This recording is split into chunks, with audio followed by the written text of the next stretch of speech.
Last week I was at the Clearing in northern Door County, Wisconsin, trying to spit out a new book that's been in my brain for a few years. Tourism on Our Terms is going to be an exploration of what it means to become a tourist destination and how community leaders might be able to manage the sometimes toxic side effects before they get out of control. The book's based on more than 30 years of working with and closely observing communities that are or are becoming tourism destinations, and the double-edged sword that tourism can become for the people who live there. I hope to have the book out by the end of this year. Fall is filling up, and original writing takes time and work. I've got perhaps 4 chapters and lots of edits ahead of me. So I'm going to share with you one of those selections. This is a first draft, so I'd love to hear your thoughts, whether this is an issue that you deal with or not. And by the way, if you're looking for a retreat for this fall or next year, or you like to work on anything from watercolors to playing the recorder, I can't recommend The Clearing enough. It's an alternate world where the hardest part is coming back to daily life at the end of the time there. So check it out at theclearing.org. Many of my best experiences happened in places where I was a tourist or a traveler. And that's why you, as a community leader, in whatever role you play, need to be very careful about people like me. Tourist places are easy to fall in love with. They're fun, they have good food, there's cool things to see and do that you probably wouldn't see or do otherwise. They're different from our everyday life back home, and they're designed for someone to take the money that I gladly offer them. Big question is, who is taking the money? And what is that transaction costing from the people who live there? So I didn't travel hardly anywhere until I was an adult. My family was never affluent, and we lost a small business and nearly everything else during the recession of the early 1980s. As I've written elsewhere, I had a front row seat for the first shock wave of the end of the industrial era in one of the most prototypical industrial era cities, and my internal model of what most grown-ups did fell apart before I got out of high school. In the 40 years since, I've worked with hundreds of communities trying to find their way through the aftermath of those inevitable continuing earthquakes.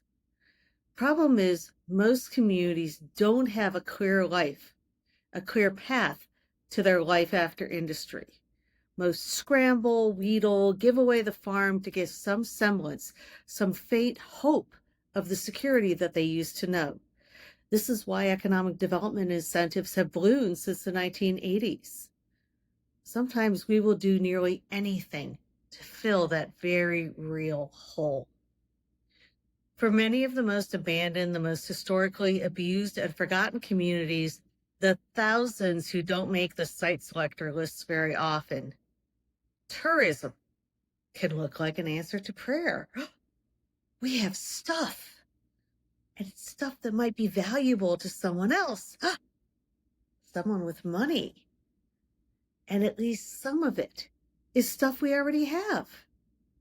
So maybe transportation systems have changed and folks from the big city could finally get to you. Maybe another community did a big marketing campaign and you're now getting the spillover. Maybe your bridge was in a movie, or you got a big magazine spread calling you a hidden gem. Or maybe none of that has happened, and you've got to gin up something to try to fill the hole where the factory used to be. Now, none of this is entirely new. South of France, Spain, the Greek islands have been hosting pasty-colored visitors from northern places for more than 150 years. The Adirondacks, the Upper Peninsula of Michigan, the Smoky Mountains have welcomed people seeking natural respite since the late 1800s, after logging and forest fires had all but eliminated their historic landscape. Jim Thorpe, Pennsylvania went so far as to change its name, taking the first and last name of a guy who had never lived there. to try to attract visitors. But what has changed is the scale, the numbers, and the access. The first tourist accommodations in most places were rough, sometimes minimally retrofitted abodes that only appealed to the rare, and usually male, person who was looking for an adventure. Hunting and fishing lodges across the northern U.S. before the 1920s didn't look all that different from the logging camps that predated them, even though the people who had the time and money to adventure to such places had never lifted a saw or swung an axe in their life. These Teddy Roosevelt wannabe travelers had the best equipment, paid for guides and humans or animals to carry their equipment, and they set out to bag deer or bears or others, often across a cutover landscape. In other places like the Upper Hudson Valley, more genteel establishments were established for wealthy families to escape the heat and soot and smells of the summer in the city. In both cases, the number of tourists did not threaten to overwhelm the environment or take over the nearest community because most people couldn't afford to live there. All of that changed in the 1920s, and the change happened fast. The Model T and other affordable cars changed how far people could get from their homes. The Good Roads movement made a car adventure far less risky, and the Great Depression made car travel cheaper than rail or ship. The car also meant that many of these new travelers could strike out in new directions instead of being funneled into the resort towns where the rail companies wanted to take them. The rail companies often owned those destinations. By the early 1950s, post-war families experiencing new economic stability and leisure time set out to see the USA in your Chevrolet.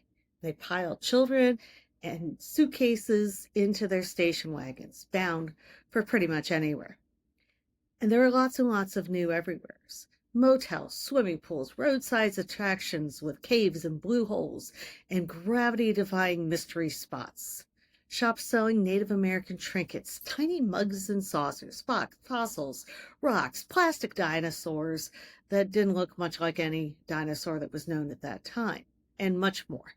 Once it became clear that there was money to be made, those services and destinations became bigger and cleaner and run by the same large corporations, promising consistency and quality, just like the new food franchises that were feeding these travelers. And sometimes the service became the destination. As travelers stayed longer at hotels and resorts, they gave them lots of opportunities to play and relax. The twin apex of this movement were the Disney parks, with their closed ecosystems of hotels and rides and characters in your hotels, and mega cruise ships, an entertainment bonanza on the sea, with so many options. Why would you get off for 6 hours in some port? Like most 20th and early 20th century business models, the goal of these all-inclusive destinations was to capture the absolute largest share of the available tourism money possible, leading to bigger and bigger. Leakage to other service providers also happened, creating a follow-on cycle where the gravitational mass of the biggest tourist destinations attracted more and more hotels, amusements, and etc. And in some cases, tourism all but replaced other industries. And as access to international travel increased, that happened all over the world. So for the communities that I work with, tourism can bring significant benefits. But tourism can bring downsides and damage too. And our tendency to get stars in our eyes and to believe the boosterism and discount the warnings, we're very easily blinded to those challenges, very easily. This book isn't anti-tourism. It's anti a particular type and model of tourism development, one that sees a place as a resource from which someone can squeeze whatever value they might be trying to get. I hoped that this book will help you perceive and carry out a different model of tourism, one that values people and plays a role in building a resilient, sustainable community without sacrificing the features that make it worth being a community.